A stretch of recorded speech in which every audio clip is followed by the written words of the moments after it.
Hello everyone, good evening and welcome back once again to the official YouTube channel of Overseas Arena. My name is Bhavna and I'm your own IELTS PT coach with Overseas Arena. And in today's video, I will be basically telling you the different types of essays of IELTS. So as you can see my screen, the first essay that we have is problem solution essay.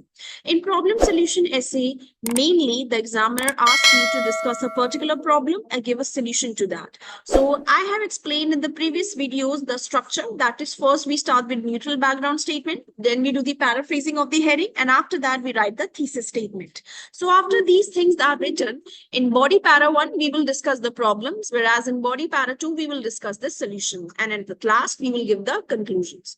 After this, let's come to the next category of question, that is double question. In double question, mainly the first that we have is we discussed the first question which is asked to us, and then we discuss the second question. So henceforth the name came as double question. After that, we have agree, disagree. In agree, disagree template, first we discuss whether we are in favor of the motion or we are in against the motion. If you are in favor of the motion, you will give certain points in body para 1. Whereas if you disagree, you are taking the side of the other motion, you will tell something positive about that other motion. So that thing will be mentioned in body para 2. And at last, the conclusion will be in a balanced way.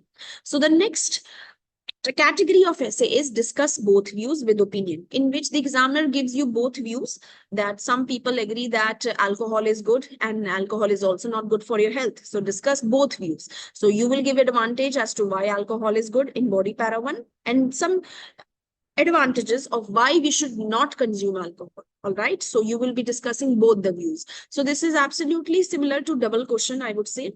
Next category that we have is advantage, disadvantage. In advantage, disadvantage, you give the advantage of one side, and in the next BP2, you give the disadvantage of other side. And at last, you give the conclusion in a balancing way. All right. So these are some of the categories that I've shared with you: advantage, disadvantage, discuss both views, agree, disagree, and double question and problem solution. So up till now, the most famous remains the agree, disagree, which is maximum time asked in the IELTS academic. So how to attempt these writings in details, how to use connectors, synonyms, idioms, and how to do paraphrasing thesis statement in these essays, that I will be teaching you during the session. In case if you would like to enroll for the IELTS academic or GT, then please feel free to get in touch with the team of Overseas Arena. We have highly recognized trainers who will be training you. And apart from this, we will be counseling you about your overseas dreams. So get in touch with the team of Overseas Arena. This is me, Bhavna, signing off. Like, share, and subscribe the channel. And I shall see you in the next video. Thank you.